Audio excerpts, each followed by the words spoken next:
ஸ்ரீ குருப்யோ நமக. குருர் பிரம்மா குருர் விஷ்ணுர் குருர் தேவோ மகேஸ்வரக குரு சாட்சாத் பரம் பிரம்ம தஸ்மை ஸ்ரீ குரவே நமக. சதாசிவசமாரம்பாம் சங்கராச்சாரிய மத்தியமாம் அஸ்மதாச்சாரிய பர்யந்தாம் வந்தே குரு பரம்பராம். குரவே சர்வலோகானாம் விஷஜே பவரோகிணாம் நிதயே சர்வவித்யானாம் தட்சிணாமூர்த்தயே நமக. ஸ்ருதிஸ்மிருதிபுராணானாம் ஆலயம் கருணாலயம் நமாமி பகவத்பாதம் சங்கரம் லோகசங்கரம். सदात्मध्याननिरतं विषयेभ्यः पराङ्मुखं नौमि शास्त्रेषु निष्णातं चन्द्रशेखरभारतीं. विवेकिनं मगाप्रज्ञं धैर्यौधार्यक्षमानिधिं सदा अभिनवपूर्वं तं विद्यातीर्थगुरुं भजे. भारतीकरुणापात्रं भारतीपदभूषणं भारतीपदमारूढं भारतीतीर्थमाश्रये. विद्याविनयसम्पन्नं वेदरागं विवेकिनं वन्दे वेदान्ततत्त्वज्ञं विदुशेखरभारतीम्. அனைத்து பெரியோர்களுக்கும் நீலாயதாட்சி குமாரின் நமஸ்காரங்கள். பிரதி குருவாரம் நம்ம சிங்கேரியில் சங்கரனை பத்தி கேட்டு இருக்கோம். குருநாதரோட பேரருள்ள இந்த காவியத்தின் நூலாசிரியர் திரு கே நாராயணசுவாமி அவர்கள். இவர் எழுதிய புத்தகத்தின் ஒவ்வொரு வரிகளையும் நாம அனுபவிச்சு கேட்டு இருக்கோம். பிரதி குருவாரத்திலையும் போன வாரத்தின் தொடர்ச்சியை தான் தொடர்ந்து கேட்க போகிறோம். 72வது வாரமாக ஆற்றங்கரையில நடு இரவு வரைக்கும் அம்பிகையை தன்னோட இதய கமலத்தில் அமர்த்தி பூஜை செய்து தன்னையே மறந்து விட்டிருந்த ஸ்ரீ வித்யாரண்யர் மறுநாளைக்கு கார்த்தாலதான் கண்ண முழிக்கிறார். கண்ண முழிச்சதும் ஸ்நானத்துக்கு கிளம்புறார். அந்த சமயத்துலதான் அவர் சிறுங்கி பட்டரை பார்க்கிறார். சிறுங்கி பட்டரும் ஒரு விஷயம் சொல்றார். ஒரு நெடுந்தூரம் இங்கேருந்து தள்ளி போனதும் கரையோரமாக ஒரு சிவஸ்தலத்தை பார்க்கிறேன். அங்க ஒரு பிராமண கிரகம் மட்டும்தான் மீதமா இருக்குன்னு சொல்றார். அந்த கிரகத்துல 2 கால்கள் நிறைய காயங்களோட உடம்பால தரைய தேய்ச்சிட்டு நகர்த்து கொண்டிருந்த ஒரு முதியவரை பார்க்கிறேன்னு சொல்றார்.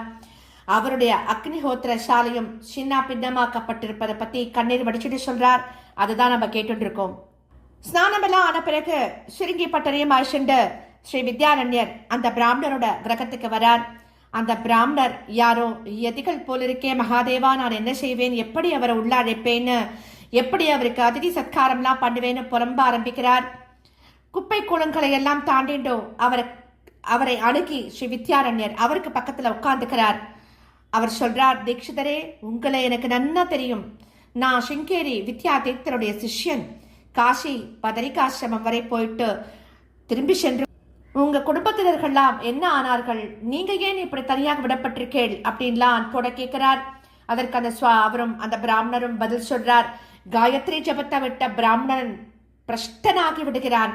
நான் உபவீதம் கூட அணியாம பல நாளாக இருந்திருக்கேன்னு அவருடைய கதைகளை எல்லாம் அவர் சொல்றார். ஸ்ரீ வித்யாரண்யருக்கும் அந்த பெரியவரோட நிலை நன்னாவே புரியறது. இவரை போல எத்தனை பேர் இன்னைக்கு இந்த நிலையில இருக்காளோடு நினைச்சு கவலைப்படுறார், வருந்தறார். அதுக்கப்புறமா அவருடைய தலையவருடைய தீட்சிதரே, பஞ்ச பௌதீகமான உங்களுடைய இந்த சரீரம் அசுத்தமாக்கப்பட்டாலும் தங்களுடைய உண்மையான ஸ்வரூபமான ஆத்மாவிற்கு எந்த மாசும் ஏற்படல. மனத்தையும் உடம்பையும் நீங்க வருத்தி கொண்டதே பிராயச்சித்தமாக அமைஞ்சொடுத்து. உங்களுடைய ஆயுள் முழுவதும் செய்த கர்மானுஷ்டானங்கள், அது மட்டும் இல்லாம அந்த யாக யக்கியங்கள் பரிபாகமாக உங்களுக்கு சந்நியாசாசிரமம் பிராப்தமாக வேண்டிய காலம் வந்துடுத்து. இப்போ உங்களுக்கு ஆதூர விதிப்படி அதை அளிக்க நினைக்கிறேன். சங்கல்பம் செஞ்சு கொள்ள நீங்க தயாரா இருக்கலா அப்படின்னு கேட்கிறார். அந்த தீட்சிதர் மெதுவா எழுந்து உட்கார்றார். 2 கரங்களையும் கூப்பி சொல்றார், குருநாதா, தாங்களே என்ன தேடி வந்திருக்கேள். தாங்கள்தான் பரமேஸ்வரர், தாங்கள்தான் நாராயணர், தாங்கள்தான் பரமாத்மா. நான் தங்களை சரணம் அடைகிறேன்.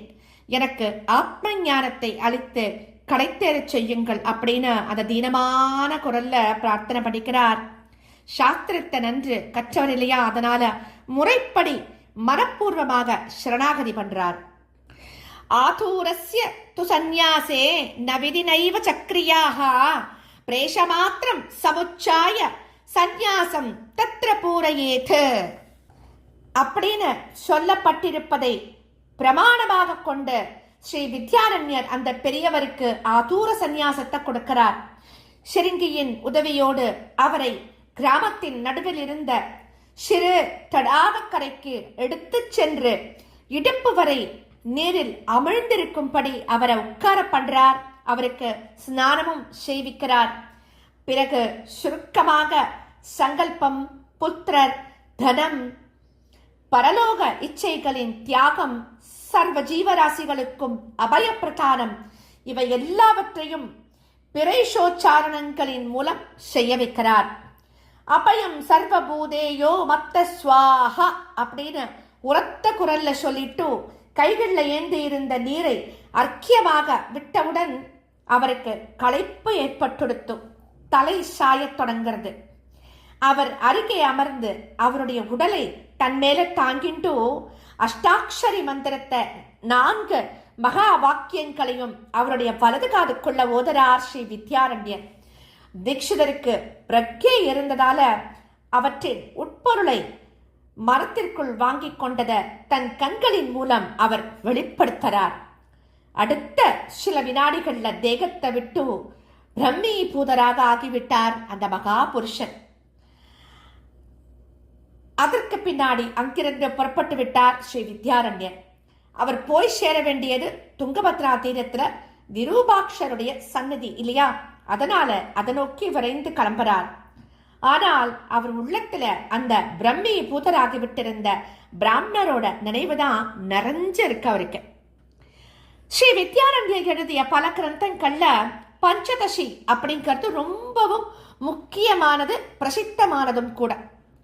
கடினமான வேதாந்த கருத்துக்களை மந்தமான புத்தியுள்ளவர்களும் புரிந்து கொள்ளும் வகையில் உலகத்தில் ரொம்ப சாதாரணமாக காணப்படும் திருஷ்டாந்தங்களின் மூலமாக அவர் விளக்கி இருப்பதை ஸ்ரீ அபிநவ வித்யாதீர்த்தர் ஸ்ரீமுகம் 1 ஸ்ரீ வித்யாரண்ய மகா சுவாமிகளின் அப்பேற்பட்ட மேதாவிலாசத்தை குறிப்பிட்டு புகழ்ந்திருக்கார்.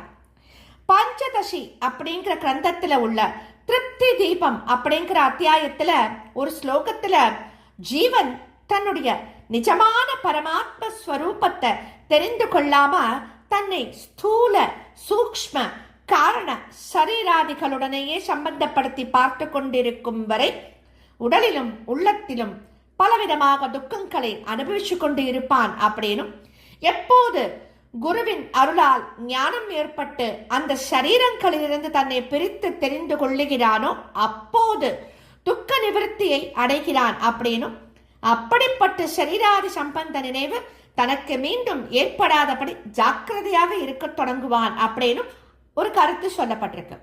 அந்த சிதாபாச ஜீவனுக்கு திருஷ்டாந்தமாக நிலைச்சர்களால் சிறைப்பிடிக்கப்பட்டு பலவந்தமாக மதமாற்றம் செய்யப்பட்ட பிராமணனை பத்தி சொல்லியிருக்கார் ஸ்ரீ வித்யாரண்யர். மிலைச்சர்களின் கொடுமையால் பாதிக்கப்பட்ட பிராமணர்களையும் மற்ற ஜனங்களையும் நேரில் பார்த்ததால் அதனால தான் இப்பேற்பட்ட திருஷ்டாந்தம் அவர் மனசுல தோணி இருக்க வேண்டும் அப்படின்னு அறிஞர்கள்லாம் அபிப்பிராயப்பட்டிருக்கா. அவருடைய அந்த பரந்த உள்ளமும் மன இரக்கமும் கூட அதுல வெளிப்படுத்தப்பட்டிருக்கு அப்படின்னு சொல்லலாமா. ஒரு பிராமணன் மிலேச்சர்களிடம் சிக்கிக்கொண்டு பலவந்தமாக மதமாற்றம் செய்யப்படுகிறான். அப்போது தன்னுடைய ஆச்சார அனுஷ்டானங்களை எல்லாம் கைவிட நேரிடுகிறது. அந்த நிலையில் பலவிதமான கஷ்டங்களை மனத்தினாலும் சரீரத்தினாலும் அனுபவிச்சுக் கொண்டிருக்கான்.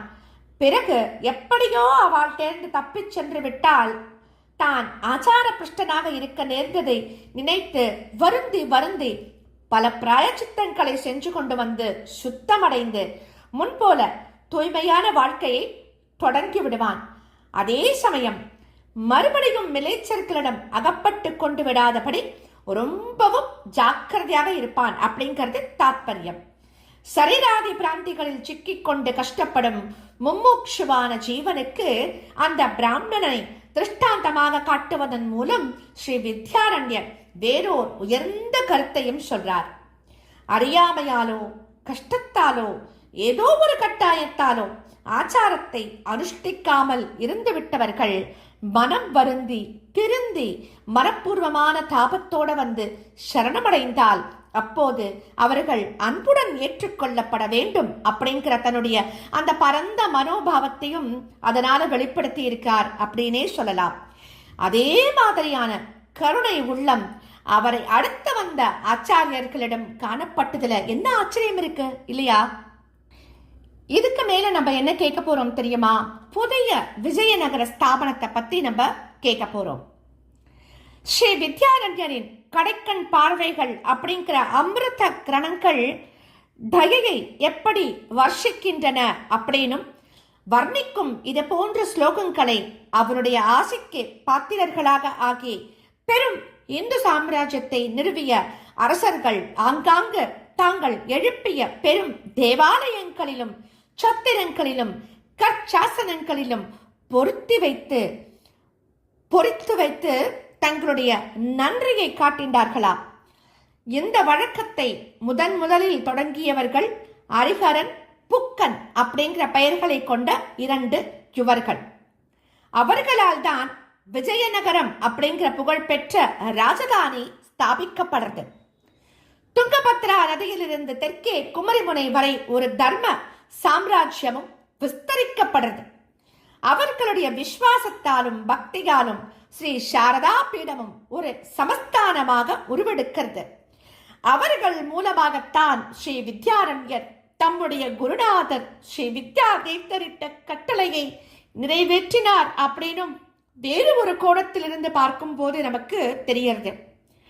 ஸ்ரீ வித்யாரண்யர் வியாச பகவான தரிசனம் பண்ணிட்டு தம்முடைய குருநாதர் அசிரீரி வாக்கினால் இட்ட கட்டளையை அனுசரித்து நேராக மதங்க பர்வத்தின் அருகே பம்பா கஷேத்திரத்துல ஸ்ரீ விருபாட்சேஸ்வரரின் சன்னதிக்கு வந்து சேர்ந்தார் அப்படின்னும் அவரோட ஸ்ருங்கி என்கின்ற பிரம்ம ராட்சசும் வந்தது அப்படிங்கிற விவரம் ஸ்ரீ குருவம்ச காவியத்திலும் சொல்லப்பட்டிருக்கு.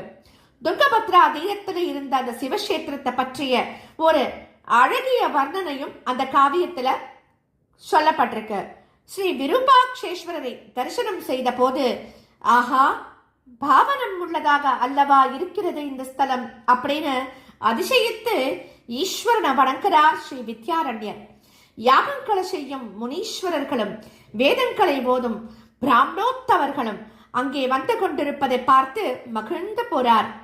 உடனே அவர் சொல்றார், ஹே சந்திரமௌலீஸ்வரா, கைலாசபதே, கருணா சாகரா, உன்னை சரணடைந்தேன் அப்படின்னு துதிக்கிறார். அந்த சமயத்துல அவருடைய உள்ளத்துல பக்தி பெருக்கெடுத்து ஓடுறது. அதுல அவர் தன்னையே மறக்கிறார். அந்த சமயத்துலதான் அவருக்கு பக்கத்துல இருக்கிற அந்த ஸ்ருங்கி வந்து நினைவுபடுத்துறார். என்ன நினைவுபடுத்துறார் அப்படிங்கறத நம்ம அடுத்த வாரம் தொடர்ந்து கேட்கலாம். ஸ்ரீ சத்குரு பாகி, ஸ்ரீ சத்குரு பாகி, ஸ்ரீ சத்குரு பாகி.